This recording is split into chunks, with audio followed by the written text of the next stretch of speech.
नमस्कार, एक बार फिर से मैं आप सभी के सामने उपस्थित हूँ बेहद महत्वपूर्ण टॉपिक के साथ। ये साल सुधार का साल रहा। रेलवे मंत्रालय ने बहुत बड़े बड़े डिसीजंस लिए, रेल के बहुत सारे नियमों में बदलाव हुआ, साथ ही साथ सेना में भी सुधार का वर्ष हम ये कह सकते हैं।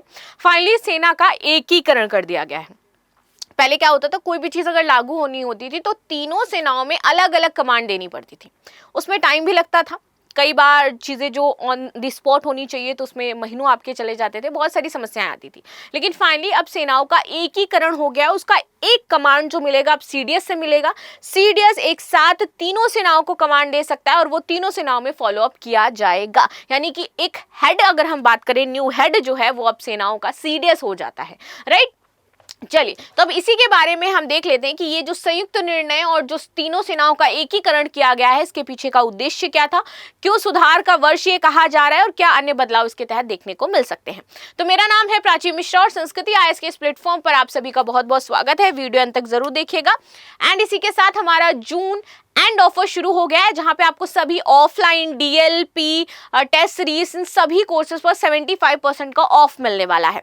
अब ये ऑफ तो अच्छी बात है, लेकिन इसके साथ ही पता है क्या है, ऑफ के बाद जो आपकी फीस होगी, मान लीजिए कि जीएस ओनली की फीस आपकी 50,000 है, तो ये फीस आप ईएमआई के थ्रू पे कर सकते हो। अगर कोई आईएएस का बैच लेना चाहता है तो अब आपकी डिस्काउंटेड फी हो जाएगी इतनी, और इसमें आप ईएमआई के थ्रू इसे दे सकते हैं। साथ ही साथ पीसेस फाउंडेशन कोर्सेज पर भी आपको 75% से ज्यादा का डिस्काउंट मिल रहा है, और ये फीस आपको जो दिख रही है ये भी आप ईएमआई के थ्रू पे कर सकते हैं।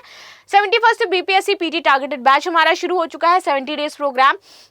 And UPSC mains mentorship programme हमारा शुरू हो चुका है, जिसमें आपकी 140 डेज की क्लासेस होने वाली हैं। 2 फीस क्राइटेरियाज हैं आपके, ऑनलाइन ऑफलाइन, और जहां पर आपको सामान्य विद्यार्थियों और संस्कृति आईएएस के विद्यार्थियों के फीस में आपको छूट देखने को मिलेगी। आगे आ जाते हैं हमारी न्यूज पर। 24 जून 2025 को chief of defence staff CDS को भारत की तीनों सेनाओं यानी कि थल सेना, नौसेना और वायु सेना के लिए संयुक्त आदेश जारी करने का अधिकार प्रदान कर दिया गया है। यानी कि अब ये क्या है, तीनों सेनाओं का हम मुखिया जरूर इसको कह सकते हैं, जो कि होगा चीफ ऑफ डिफेंस स्टाफ कहते हैं जिसे। थिएटराइज मॉडल के तहत सरकार तीनों सेनाओं की क्षमताओं को एक साथ इंटीग्रेटेड करना चाहती है, यानी कि जोड़ना चाहती है। ये सशस्त्र बलों में समन्वय और एकीकरण की दिशा में एक ऐतिहासिक सुधार माना जा रहा है कि एक ऐतिहासिक सुधार हुआ है हमारी सेना में। रक्षा मंत्री राजनाथ सिंह ने वर्ष 2025 की शुरुआत में ही देश की सेनाओं के लिए सुधारों का वर्ष घोषित कर दिया था। तो ये तो अभी हमें एक पहली बड़ी चीज देखने को मिली है। इस साल और भी बड़ी बड़ी चीजें आपको सेना में देखने को मिल सकती हैं। आगे आ जाते हैं, वर्तमान बदलाव क्या है। अब सीडीएस और सैन्य मामलों के विभाग आपके डीएमए के सचिव को अधिकृत किया गया है कि वे तीनों सेनाओं के लिए एकीकृत रूप से संयुक्त निर्देश आदेश जारी करेंगे।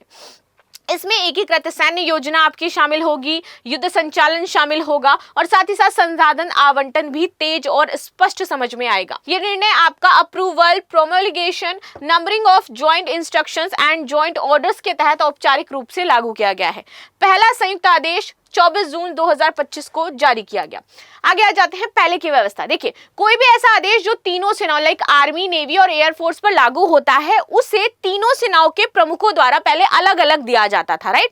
कि मान लीजिए कि आर्मी के जो प्रमुख हैं वो बताएंगे पहले, फिर एयरफोर्स के, और फिर नेवी के। तो पहले अलग अलग ये सिस्टम था। अभी क्या हुआ, तीनों आपकी ज्वाइंट है। अब जो भी आधिकारिक घोषणा होगी, निर्णय होगा, किसके पास होगा, जो हेड है हमारा कौन हो जाता है, सीडीएस। अब उसके द्वारा ये किया जाएगा यहाँ पर। इससे आदेशों की प्रक्रिया जटिल, विलंबन और कई बार अस्पष्ट हो जाती थी जब तीनों अलग अलग होते थे। लेकिन अब इन तीनों की समस्याएं सॉल्व होने वाली हैं। संयुक्त मिशनों में कमान और नियंत्रण का विखंडन यहाँ पर देखा जाता था। अन्य प्रमुख सुधार, रक्षा खरीद की प्रक्रिया में कुछ जो देरी होती थी, कुछ देर होती रहती थी, उसके पीछे भी रीजन ये था क्योंकि डिफेंस प्रोक्यूरमेंट प्रोसीजर में सुधार किए गए हैं कि भैया ये भी ठीक किया जाए, क्योंकि बहुत लेट हो रहा है खरीद बेच, इसमें अब यहाँ से अप्रूवल चाहिए, वहां से अप्रूवल चाहिए, ये सारी चीजें। लड़ाकू विमानों की डिलीवरी प्रक्रिया बहुत ज्यादा लेट थी, जो बार बार आपके सेना प्रमुखों ने आकर के भी कही, वायुसेना प्रमुख ने भी आकर के बहुत बार कहा कि देखिए हमारे पास तो विमान ही इतने ज्यादा लेट आ रहे हैं, राइट। तो उसको भी अब सुधारा जाएगा। Chief of defence staff CDS की बात कर लेते हैं। सीडीएस का पद जो था वो आपका 2019 में सृजित किया गया था। ये 4 स्टार जनरल रैंक का पद होता है।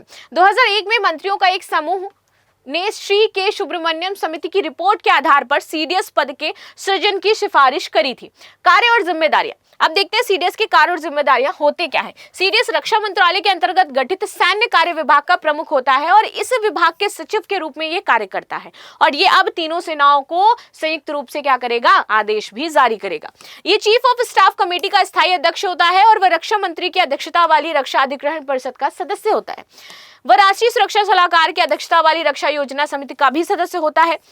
वो तीनों सेनाओं के सैन्य मामलों पर रक्षा मंत्रालय के प्रधान सैन्य सलाहकार के रूप में भी कार्य करेगा और परमाणु कमान प्राधिकरण है, इसमें सैन्य सलाहकार के रूप में भी कार्य करता है। सीडीएस किसी भी सैन्य कमान का उपयोग नहीं करता है और यहां तक कि तीनों सेनाओं के अध्यक्षों पर भी ये लागू नहीं है।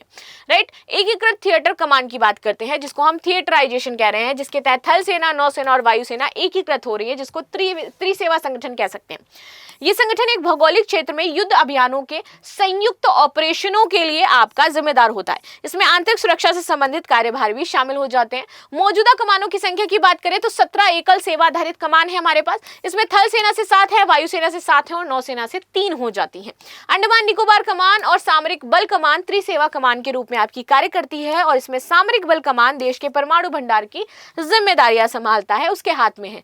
लास्ट में एक क्वेश्चन है, चीफ ऑफ डिफेंस स्टाफ का पद किस वर्ष सृजित किया गया? 2014, 17, 18 या फिर 19? सो ये थी न्यूज जो हमने डिस्कस करी। बाकी आप सभी का क्या कहना है और कौन कौन सीडीएस की तैयारी कर रहा है और कौन कौन सेना में जाने वाला है और ये न्यूज उनके लिए बहुत ही ज्यादा इंपॉर्टेंट है, वो भी मुझे जरूर बताएगा। मिलते हैं नेक्स्ट क्लास में, तब तक के लिए धन्यवाद। लाइक शेयर सब्सक्राइब करना बिल्कुल भी ना भूलें and thank you so much.